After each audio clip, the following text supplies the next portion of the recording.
सत्संगत जी प्रेम से कहना। सत्संगत उत्तर प्रदेश के इस प्रांतीय संत समागम के दूसरे रोज़ भी वैसा ही आनंद, वैसा ही सुंदर वातावरण देखने को मिल रहा है, जहां आज दोपहर बाद से ही इस पंडाल में आप सभी लगन और तन्मयता के साथ उपस्थित हैं। इतने घंटे कल भी आज भी इस तरह से सत्संग में विराजमान रहना और एक एक शब्द का आनंद लेना, जो भाव, भक्ति, मानवता, परमार्थ, सत्य के ऊपर आधारित पूर्वी या हिंदी भाषा में, सिंधी भाषा, अंग्रेज़ी भाषा में, उत्तराखंड उत्तरांचल की कुमाऊनी या गढ़वाली भाषा में, नेपाली भाषा में, गुजराती राजस्थानी भाषा, ये सब आज और कल आपने ये सत्संग में श्रवण की और इस तरह से तन्मयता के साथ आप सभी उपस्थित होकर अपनी भक्ति को और सुदृढ़ कर रहे थे और संतों, महात्माओं, गुरु, पीर, पैगंबरों की शिक्षाओं को फिर से अपने जहन, दिलो दिमाग में बसाकर उन्हीं दिव्य गुणों से युक्त होकर जीवन जीने की प्रेरणा प्राप्त कर रहे थे। और यही भक्तों, महापुरुषों के भाव सदैव से, युगों युगों से रहे हैं, जो जीवन की यात्रा तय करते हैं एक सत्य का आधार लेकर, जो जीवन की यात्रा तय करते हैं मानवता, इंसानियत की डगर पर चलते हुए, जिनके लिए प्रेम, विनम्रता, विशालता, सहनशीलता, सब्र, संतोख, मिठास, मधुरता, ये कैसे गुण हैं जिनको ये अहमियत देते हैं और उन्हीं गुणों से युक्त होकर इस जीवन की यात्रा को तय करने के लिए इसी मालिक से शक्ति मांगते हैं। तो इसी प्रकार से आज भी ऐसी ही भावनाओं से युक्त भक्तजनों ने अपने भाव रखे और बाकी सब ने उनको श्रवण किया। कहने वाले भी आनंद ले रहे थे और श्रवण करने वाले भी आनंद ले रहे थे। कहने और सुनने वाले इसलिए आनंद ले रहे थे क्योंकि दोनों ने एक ही आधार लिया है, दोनों के भाव एक सरीका हैं। जो अहमियत देते हैं पहलुओं को, वो कहने और सुनने वाले दोनों ही जानते कि वाकई ही यही पहलू हैं जीवन में जो महत्ता रखते हैं, वरना तो केवल इस संसार की यात्रा को हम तय कर जाते हैं लेकिन हमारे जीवन को कोई अहमियत नहीं मिलती है।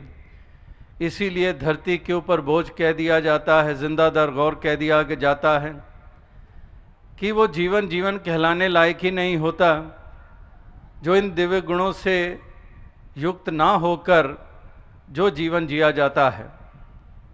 एक प्रेम नहीं है हृदय में, जैसे अंग्रेजी में वो कहावत दास अक्सर कहता है, if you cease to love, you cease to live. Loving is living.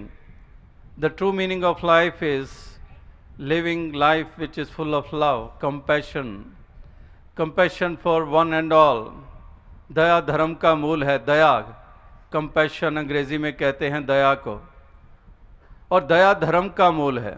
Compassion is the basis of religion, and if there is no compassion, what sort of religions are prevailing all over?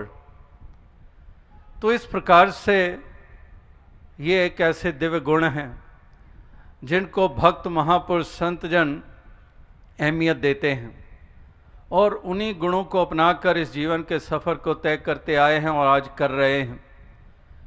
लेकिन वो भी लाखों करोड़ों लोग इस धरती पे बसते हैं जो इन पहलुओं को जीवन में कोई स्थान नहीं देते हैं।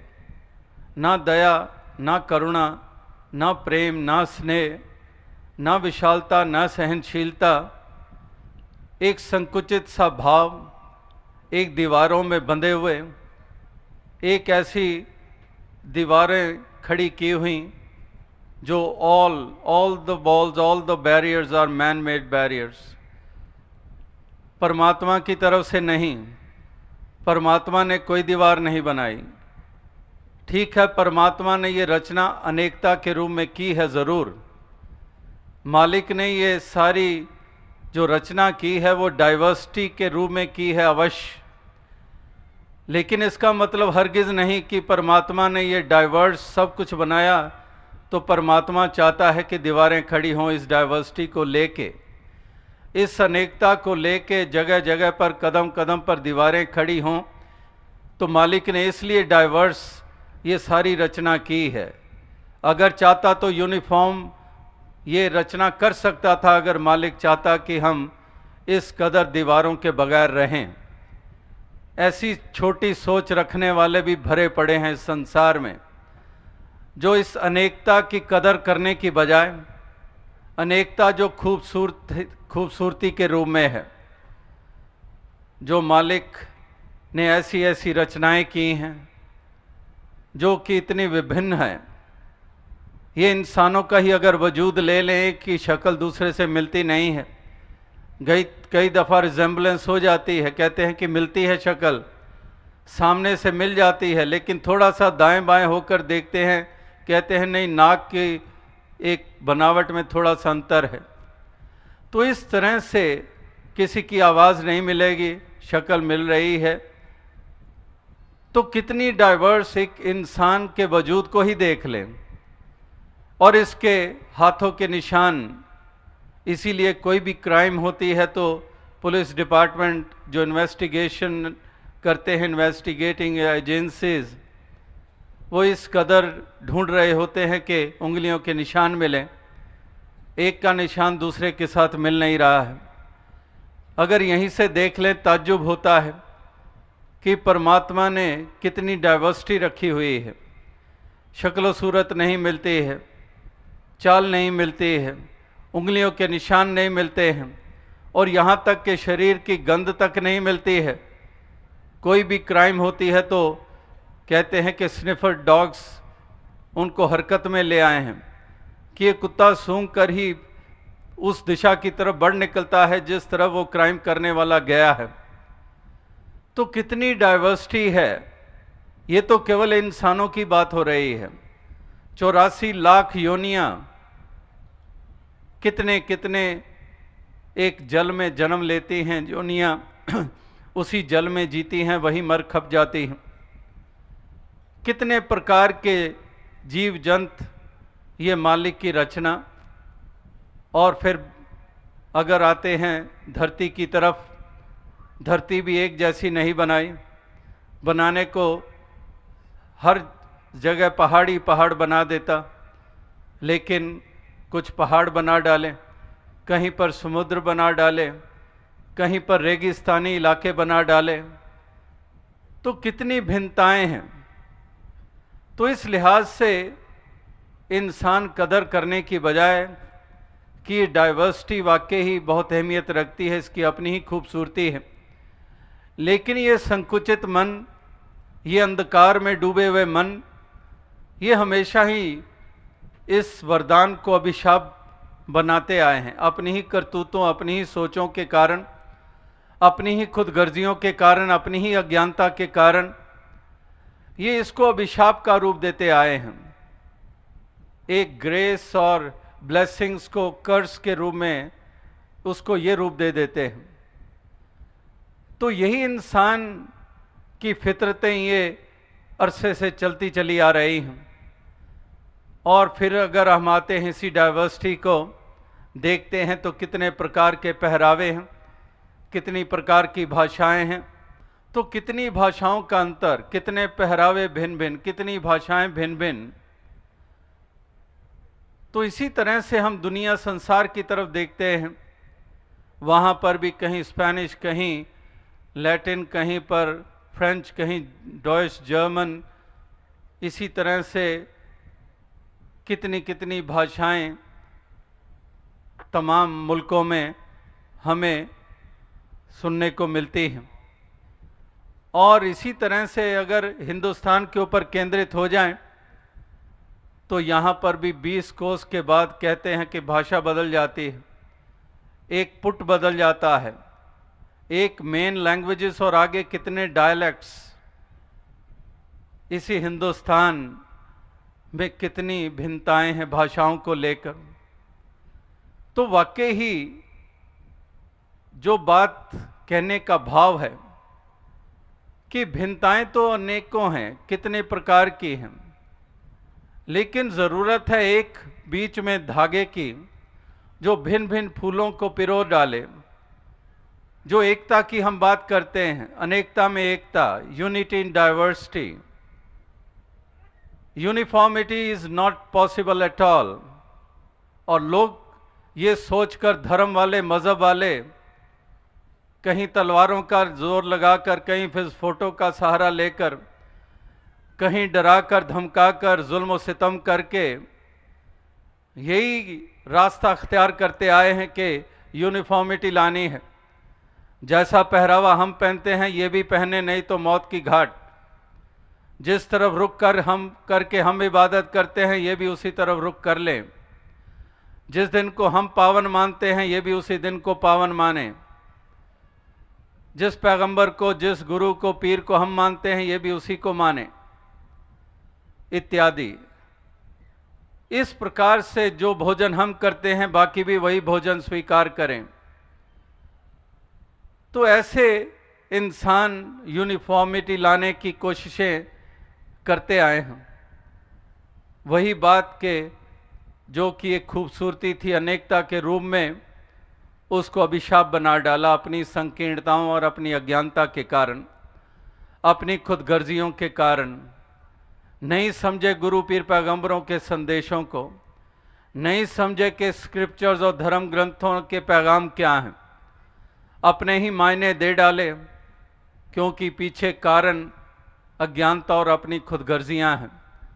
अपनी ही उसको इंटरप्रिटेशन देकर इंसान और इंसान के दरमियान दीवारें खड़ी कर दी। तो इस तरह से एक नज़र, ऐसे नज़रिए ये इंसानों के ये लगातार कहर ढा रहे हैं। इस कदर कभी भी उन्होंने वो पॉजिटिव अप्रोच कभी बनाई नहीं है, कभी वो सकारात्मक रवैया अख्तियार नहीं किया है। हमेशा ही नकारात्मक रवैये इनके कदम कदम पर रहे हैं। कल भी दास ने इसी आगरा नगर के मशहूर ताजमहल, जो कि विश्व भर में मशहूर है, आज भी जिक्र हुआ, जो प्रेम का प्रतीक माना जाता है, जो इतिहास, जो उसका कारण इस ताजमहल के वजूद में आने का बताया जाता है। और वो शायर की बात भी दास ने दोहराई जो बचपन से हम सुनते आ रहे हैं कि सारी दुनिया को मोहब्बत की निशानी दी है। उस शहंशाह का जिक्र हुआ कि बना के हसीन ताजमहल सारी दुनिया को मोहब्बत की निशानी दी है। लेकिन अन्य स्थान पर शायर ने इस तरह से भी कह डाला कि शहंशाह ने ये ताजमहल बनाकर हम गरीबों की मोहब्बत का उड़ाया है मजाक। ये भी शायर ने कह डाला। अब जब उस शाहजहां ने, उस शख्स ने जब इस प्रकार से वो इमारत बनाने का ध्यान आया, तो क्या उसके मन में ये ध्यान था, ख्याल था कि मैं ये बनाकर गरीबों का मजाक उड़ाऊं? नहीं, उसका केवल वो प्रेम जो मन में बसा हुआ था उसी से प्रेरित हुआ और वो बना डाला। और दूसरी तरफ नकारात्मक भी एक अप्रोच, एक विजन। इसीलिए कहा गया है जैसी दृष्टि वैसी सृष्टि। जिस तरह के रंग के ऐनक हम पहन लेते हैं वही कुछ हम देखते हैं।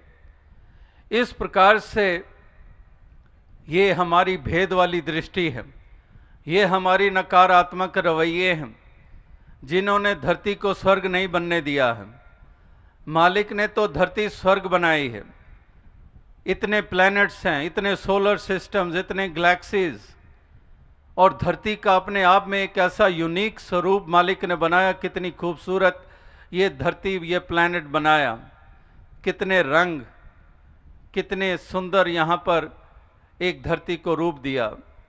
उस लिहाज से देखे तो वाकई ही मालिक ने तो धरती स्वर्ग बनाई है।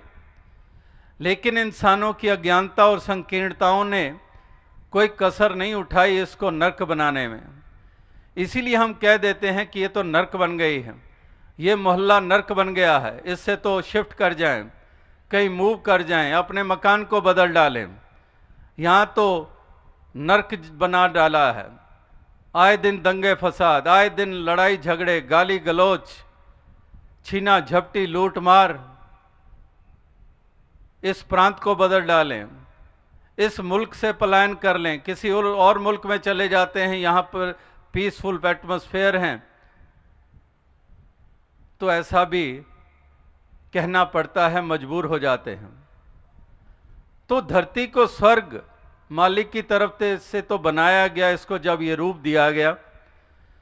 लेकिन महापुरुषों, गुरु पीर पैगंबरों का क्या काम, उनका क्या रोल आखिर? काहे को इस संसार में अवतरित होना और फिर आगे से संसार के जुल्म सितम भी सहने? आखिर उनके योगदान, उनका एक महत्व क्या? महत्व यही कि इंसान इस बात को समझें और ऐसी एक दृष्टि को प्राप्त करें और उसी दृष्टि से देखें, और उस दृष्टि से देखें जो भेद वाली दृष्टि नहीं है, और इस अभेदता के भाव से युक्त होकर वो इस संसार में विचरण करें, और तभी ये धरती स्वर्ग बन सकती है। तो इसी धरती को जन्नत बनाने के लिए, इसको स्वर्ग बनाने के लिए ये महापुरुषों की मति, ये महापुरुषों की शिक्षाएं, ये गुरु पीर पैगंबर और औलियाओं के जो कॉल हैं, उनको अपनाने की ज़रूरत है। और अगर वाकई इसको अपना लिया जाए, जैसे पिछले 30 बरस से वो पंक्ति दास दोहरा रहा है, और अक्सर दास पंक्तियां दोहराता है, बार बार उसको दोहराता है, और वो एक साधारण सी पंक्ति कि हम महापुरुषों को तो मानते हैं लेकिन महापुरुषों की नहीं मानते। हम हज़रत मोहम्मद साहब को मानते हैं कि नहीं मानते। हम राम जी को मानते हैं, राम जी की नहीं मानते। हम श्री गुरु नानक देव जी को मानते हैं, उनकी नहीं मानते।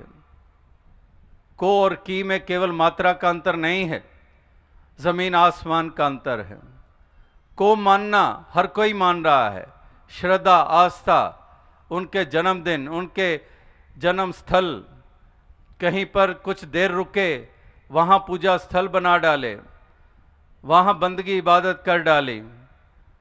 महापुरुषों को मानने में तो कोई कसर नहीं, लेकिन गिनने बैठ जाएं कि महापुरुषों की कितने मानने हैं, बहुत मुश्किल हो जाता है, बहुत कम गिनती। को मानने वालों की भरमार, की मानने वाले चंद, और वो चंद ही हैं जो धरती के लिए वरदान, जो गुरु पीर पैगंबरों को मानने के साथ उनकी भी मान रहे हैं। अगर हजरत ईसा मसीह जी को मान रहे हैं तो की कितने मान रहे हैं, उनकी कितनी मान रहे हैं? अगर उन्होंने कहा कि लव दाय नेबर, अगर वो कह रहे हैं लव इज गॉड,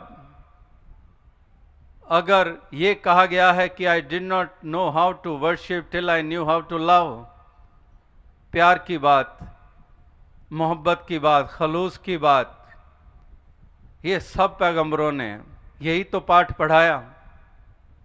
2.5 अक्षर प्रेम के पढ़े सो पंडित होए। किस पैगंबर ने नफरत का पाठ पढ़ाया? किसने पढ़ाया? किसी ने भी नहीं। तो अगर ये पाठ पढ़ लिया गया तो सोचे तो सही कि ये पैगंबर जिसके प्रति श्रद्धा रखता हूँ उनका पाठ तो है नहीं, और अगर मैं ये पाठ पढ़ गया हूँ तो ये आखिर पढ़ाया किसने है? ये सज्जन तो हो नहीं सकता जिसने मुझे नफरत का पाठ पढ़ा डाला। ये धर्मी तो हो नहीं सकता, ये तो मेरा मित्र हो नहीं सकता, ये मेरा हितैषी हो नहीं सकता। इसने तो वो पाठ पढ़ा डाला जो जिसके प्रति श्रद्धा रखता हूं, उस पैगंबर का पाठ वो तो है नहीं है। तो इतना सा भी अगर हम सोचने को तैयार नहीं तो हमारी अकल आखिर चली कहां गई है? इतना सा भी हम सोचने को तैयार नहीं और भागते चले जा रहे हैं, मातम फैलाते चले जा रहे हैं, कहर ढाते चले जा रहे हैं, लड़ते मरते मराते चले जा रहे हैं, नारे बुलंद किए और कितनों को मासूमों को मौत की घाट उतार डाला। 2 महीने का बच्चा माँ गोद में उठाई है, कोई दर्द नहीं, दोनों को जला डाला, भून डाला। क्या यही पैगंबरों का पढ़ाया पाठ? वहाँ तो 2.5 अक्षर प्रेम के पढ़े सो पंडित होए, कि पोथी पढ़ पढ़ जग मुआ पंडित भया ना कोय। पोथियाँ पढ़ पढ़ कर हमने सोच लिया कि हम पंडित हो गए, हम मौलवी हो गए, हम बंदगी इबादत वाले हो गए, हम ऊंचे जाति वाले कुल वाले हो गए। ऊंचे कुल का जन्मया करनी ऊंच ना होए। ये ऊंचाइयाँ काहे की हैं? ये कौन सी हैं? ये सूझ और कैसी है? ये समझदारी कैसी है? तो यहाँ पर यही कबीर जी कहते हैं कि पोथी पढ़ पढ़ जगमुआ पंडित भया ना कोई। पोथियाँ पढ़ पढ़ के हार गए लेकिन पंडित ना बन पाए। लेकिन पंडित वो बन गया जिसने 2.5 अक्षर प्रेम के पढ़ लिए। उसने पोथियाँ नहीं पढ़ी। उससे पूछ लो, रामचरितमानस पढ़ा है? नहीं पढ़ा है। कुरान पढ़ी है? नहीं पढ़ा है। बाइबल पढ़ी है? नहीं पढ़ी है। गुरबाणी पढ़ी है? नहीं पढ़ी है। कुछ भी नहीं पढ़ा है, लेकिन प्रेम ऐसा उसका स्वभाव बन गया है, किसी से नफरत नहीं करता है, प्रेम ही करना जानता है। तो उसको हम पंडित कहें या उनको पंडित कहें जिन्होंने पोथियां तो पढ़ डाली लेकिन मन में जहर भरे हुए हैं? ये दूसरी कौम वाला, ये दूसरे मजहब वाला, ये दूसरी जाति वाला, उनको पंडित कहें या उनको पंडित कहें जिन्होंने एक भी धर्म ग्रंथ नहीं पढ़ा लेकिन प्रेम करना जानते हैं? और यही तो समझने की बात है। यही तो कुछ परिभाषाएं हैं धर्म की और मजहब की। यही तो परिभाषाएं हैं कुछ जीवन की। इन परिभाषाओं के ऊपर अगर खरे नहीं उतरे तो वही कसौटी जैसे सोने को परख देती है। अगर कसौटी, अगर सोना नहीं है तो वो भी कसौटी ने बता देना है। कसौटी ने अगर ये बताना है कि ये सोना है तो कसौटी ने ये भी बता देना है कि ये सोना नहीं है। तो इसी तरह से जो परिभाषाएं हैं इनके ऊपर खरे उतरें सभी, यानी कि जो ये दर्शाएं कि वाकई ही ये भक्त हैं, ये बंदगी वाले हैं, इबादत वाले हैं, ये प्रभु प्रेमी हैं, क्योंकि ये प्रेम करना जानते हैं, क्योंकि ये नफरत का दामन नहीं पकड़ते हैं, क्योंकि ये पगड़ी और टोपी का नाम लेकर लड़ते झगड़ते नहीं हैं, क्योंकि ये कदर करते हैं इस अनेकता की और ये मिलजुल कर रहना जानते हैं और चाहते हैं कि सभी मिलजुल कर रहें, जिसको हम मानव एकता कहते हैं, जिसको हम यूनिवर्सल ब्रदरहुड कहते हैं।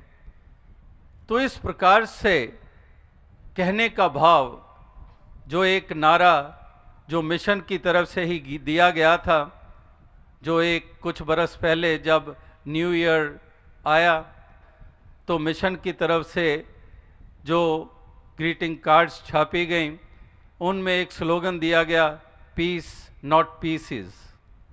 पीस यानी कि शांति, नॉट पीसेस यानी कि टुकड़े नहीं। तो यही नारा ये चलता आ रहा है और यही मंतव और मकसद ये हर गुरु पीर पैगंबर के सदैव से रहे हैं कि पीस, शांति, नॉट पीसेस, टुकड़े नहीं। जो टुकड़ों में हम बटे हुए हैं ये टुकड़े नहीं, एक पीस, शांति। और वो शांति संभव है जब एक कॉमन फैक्टर, एक यूनिवर्सल ट्रूथ, अल्लाह, परमात्मा, ईश्वर, गॉड, अकाल पुरख, ये जब तक इसका बोध नहीं हो जाता है तब तक ये संभव नहीं है। इसी पे आधारित आज भी आपने अनेकों महापुरुषों के वचन सुने और यहाँ आगरा की मेयर साहिबा ने भी, उन्होंने भी इन्हीं उसूलों के ऊपर आधारित अपने भाव रखे। जो मिशन के संदेश को उन्होंने भली भांति जाना समझा, जो सत्य को जाना समझा, उसी का जिक्र किया। तो वो common factor, common element, universal truth जिसको हम कहते हैं, इसीलिए इसको यूनिवर्सल ट्रूथ कहा गया है।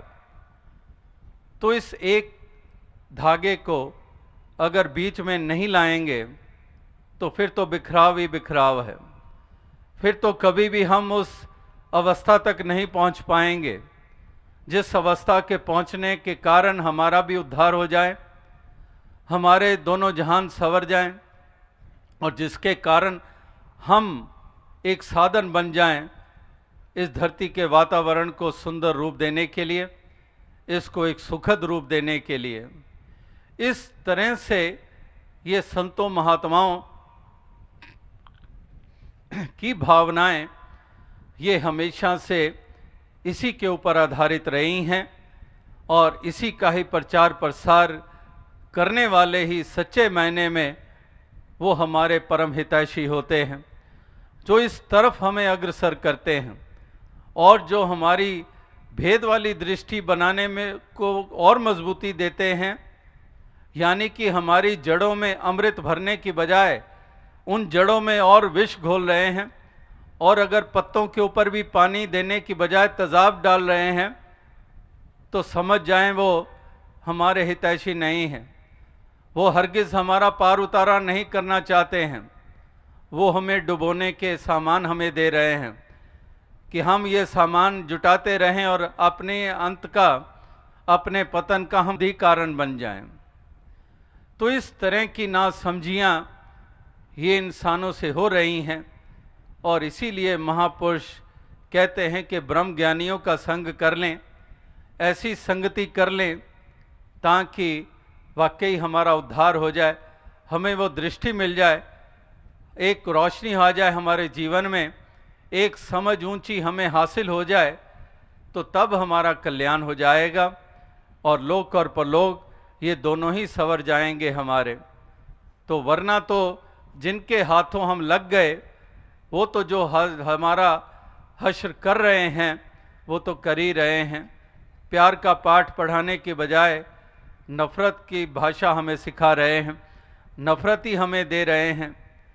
और उनसे हम क्या समझते हैं कि बचाव होंगे या ये धरती स्वर्ग बन जाएगी या ये मुल्क मजबूत हो जाएगा, ऊंचाइयों को छू जाएगा। ये हरगिज़ संभव नहीं है। ये तो वही बात जो शायर का शेर वो भी कई दफ़ा दास ने दोहराया कि अहले दानिश को इसी बात की हैरानी है कि शहर कागज़ का शोलों की निगहबानी है। कि कागज़ का शहर हो और शोलों की निगहबानी हो, वो तो खुद ही जला डालेंगे, वो शोले ही जला डालेंगे कागज़ के शहर को, वो काहे की निगहबानी करेंगे, वो खुद ही आग हैं। तो अहले दानिश को, जो दानिशमंद होते हैं, जो सज्जन होते हैं, जो सूझवान होते हैं, वो ऐसी दशा को देखकर पीड़ा होती है उनके मन में कि आखिर ये धर्म और मज़हब वाले ये खुद शोले बने हुए हैं, तो ये तो खुद जलाने का काम करेंगे, ये काहे की निगहबानी करेंगे। चोर और कुत्ता मिल गए तो पहरा किसका होए। तो कहने का भाव यही है कि इस प्रकार से ये बात समझने वाली है। इसलिए कहा है कि धर्म ग्रंथों को पढ़ें तो आंखें खोलकर पढ़ें, अपने दिमाग को खोलकर पढ़ें, आंखें मूंद करना चलते चले जाएं, एक भाव में ऐसे ही ना बहते चले जाएं। अवश्य ये मालिक ने हमें सोचने समझने की ताकत दी है, जो अन्य योनियों को नहीं दी है। अन्य योनियों में कुछ मात्रा तक मालिक ने दी है, कुछ एक ऐसा एक दायरा है, उसी के अंतर्गत जितनी कि इंसानों को दी है उतनी नहीं दी है। तो इसलिए मालिक ने इतनी सोचने समझने की ताकत भी दी, लेकिन फिर भी ये नादानी इंसान बार बार कदम कदम पर करता चला जाए तो वाकई ही ये बहुत अजीब सी बात महसूस होती है, और यही बहुत भारी पड़ जाती है इंसान के लिए, अगर जो बात समझने वाली है उसी को नहीं समझा। जिस हकीकत को देखने के लिए आंखें अगर खोली ही नहीं तो फिर ये इंसान के लिए भारी पड़ जाता है।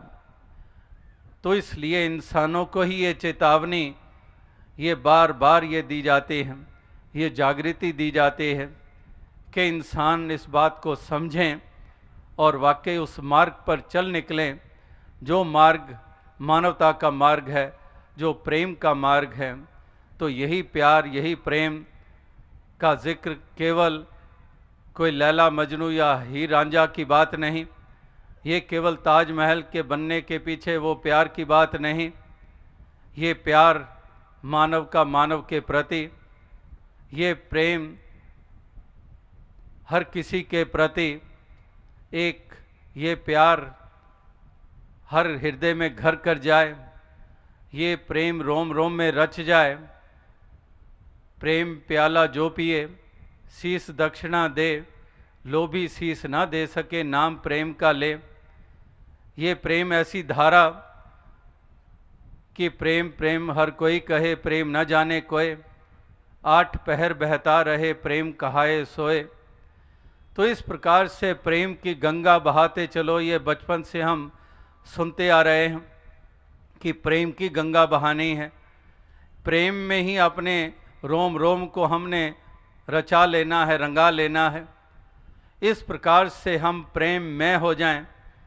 अगर मालिक की अंश हैं तो अगर ये मालिक को ही हम प्रेम में कह रहे हैं कि love is God, if we are saying love is God, means that God is full of love, God permeates love, God is the source of love, God is the entity which we by other name which mention it as love, and we being the soul from that very over soul which is love, then why don't we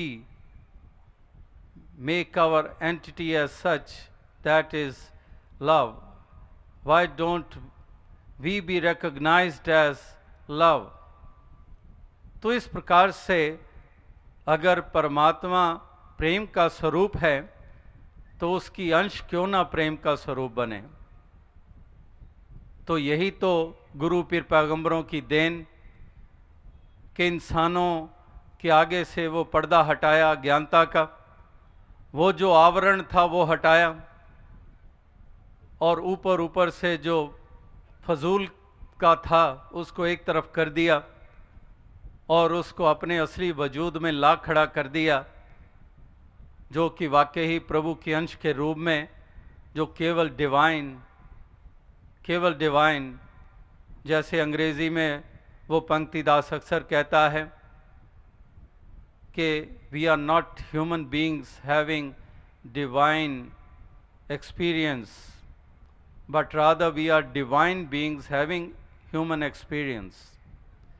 कि हम ये नहीं है कि हम एक इंसान हैं जो वो कुछ लोग ऐसे जो डिवाइन एक्सपीरियंस ले रहे हैं, rather we are basically divine beings, क्योंकि ये डिविनिटी, ये परमात्मा, ये ओवर सोल की अंश है, हम इसकी अंश हैं, जो डिवाइन है, इसकी अंश हम भी डिवाइन हैं। लेकिन ये ऊपर अज्ञानता का जो पर्दा है, ये जो आवरण है, इसने ही अंधकार कर दिया। जैसे दास वो मिसाल अक्सर देता है, ये अगर बाहर वैर वास्ते हमें देखने को मिलते हैं, ये शैतानी चालें हमें देखने को मिलती हैं, ये तो इस तरह से हैं जैसे एक कोई बल्ब हो, उसमें लाइट हो, उसमें पावर पहुंच रही हो, लेकिन उसी बल्ब के ऊपर हम काले रंग का कपड़ा लपेट दें। अब काले रंग का कपड़ा लपेट दिया तो बाहर क्या? अंधकार ही अंधकार। इसी मिसाल को, साधारण सी मिसाल है, इसी उदाहरण को ले लें कि वाकई हम अंश आत्मा के रूप में परमात्मा की अंश हैं, which is divine, and we part of being this divine oversoul, we the souls are also divine. But this ignorance, the cloth, the black cloth of ignorance, of selfishness, that is wrapped all around. Although we are being divine, but that divinity is not being reflected by our actions, by our behaviors. So that's what has to be done. इस आवरण को हटाने की ज़रूरत है, इस पर्दे को हटाने की ज़रूरत है, और वो जो मूल रूप में जो हमारी जो अस्तित्व है असली, उसको सामने लाने की ज़रूरत है। और जिन संतों महात्माओं का हम जिक्र करते हैं, वो वही हैं जो अपने असली रूप में स्थित हो गए थे। वो चाहे कबीर जी, चाहे बुल्ले शाह जी, चाहे वो शबरी, चाहे वो हनुमान जी, चाहे वो कोई भी ऐसे रूप हों, वो वही हैं जो अपने असली रूप में स्थित हो गए थे। वही हैं जिन्होंने इस प्रकार से महक की महक चारों तरफ बिखेरी, और आज तक वो महक कायम है। तो आज जीने वालों को भी यही बात समझनी है, इसी बात को पकड़ना है। ये तमाम प्रकार की हील हुज्जतों को एक तरफ करना है, ये तमाम प्रकार की दलीलों को एक तरफ करना है। कल भी दास ने जिक्र किया कि कितने कितने हील हुज्जत करने वाले वो करते आए हैं। गौतम बुद्धा जी के सामने हील हुज्जत करने वाले, तमाम पैगंबरों के सामने हील हुज्जत करने वाले ये रहे हैं, और उसी हील हुज्जत और उसी अहम के कारण उनके हिस्से में क्या आया है? फरिश्ते तक भी ये भूल कर बैठे। जब खुदा ने जब ये इंसान का वजूद बनाया तो ये खाक का पुतला बनाया, और जब फरिश्तों को कहा कि ये मैंने स्वरूप बनाया, इसको सिजदा करो, सब फरिश्तों ने हुक्म बजा लाए वो। लेकिन एक फरिश्ता ऐसा भी था जो ये कहने लगा कि इसको आपने खाक से बनाया और मुझे आतिश से बनाया, और मैं क्यों नतमस्तक हूँ, मैं क्यों सिजदा करूँ? तो वो भी भूल कर बैठा, और उसका नतीजा कि गया इब्लीस मारा। एक सिजदे के ना करने से हज़ारों बरस सिजदे में सर मारा तो क्या मारा? हज़ारों बरस अगर फरिश्ता खुदा के आगे नतमस्तक होता रहा, लेकिन खुदा ने जिसके आगे नतमस्तक होने के लिए कहा उसके आगे नतमस्तक ना हुआ तो वो हज़ारों बरस बेकार चले गए। तो ये हील हुज्जतें ये पैगंबरों के साथ और यहाँ फरिश्ते खुदा के साथ भी कर सकते हैं। ये कितनी बड़ी भूल है। ये बार बार महापुरुष अनेकों ढंगों से ये समझाते हैं। तो इस प्रकार से ये दलीलें और ये हुज्जतें ये इंसान को ये भी कारण बन जाते हैं। इंसान पिछड़ जाता है, इंसान रह जाता है। तो कोई ना रह जाए, सबका पार उतारा हो जाए, यही महापुरुष संत जन ये सदैव से ये जतन करते आए हैं, ये प्रयास करते आए हैं ताकि हर इंसान इस बात को समझ जाए और ये उभर जाए उस अवस्था से जो अवस्था एक डुबोने का कारण बनती है। ये उस अवस्था में आ जाए जो कि एक पार उतरने की वाली अवस्था है, जो यहाँ पर भी बड़ाई मिले और दरगाह में भी मोक्ष द्वार प्राप्त हो जाए। तो ये एक संतों महात्माओं के एक मंतव्य रहे हैं, ये मकसद रहे हैं। और ये उत्तर प्रदेश का प्रांतीय संत समागम जो कि यहाँ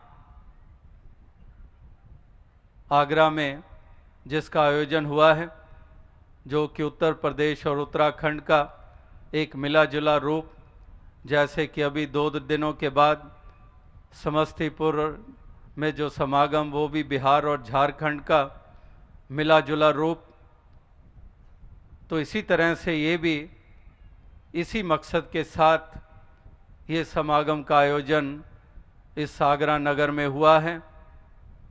और इस समागम का सुंदर रूप बना जिसमें अनेकों प्रकार की सहयोग मिले, जो प्रशासन का भी जिक्र हुआ और भी शहर के अनेकों सज्जनों ने जो शुद्ध भावनाओं के साथ युक्त होकर योगदान दिए। और इसी प्रकार से आप सभी भी लाखों की संख्या में यहाँ पर उपस्थित हुए और एक सुंदर रूप स्थान को दिया। वो सुंदर रूप कोई केवल ये शामियाना और जो लाइटों की लड़ियों के कारण नहीं कहा जा रहा, ये सुंदर रूप जो कहा जा रहा है वो है भावनाओं का सुंदर रूप, वो है प्रेम के कारण, जो श्रद्धा और भक्ति के कारण, यही तो असली सुंदरता है।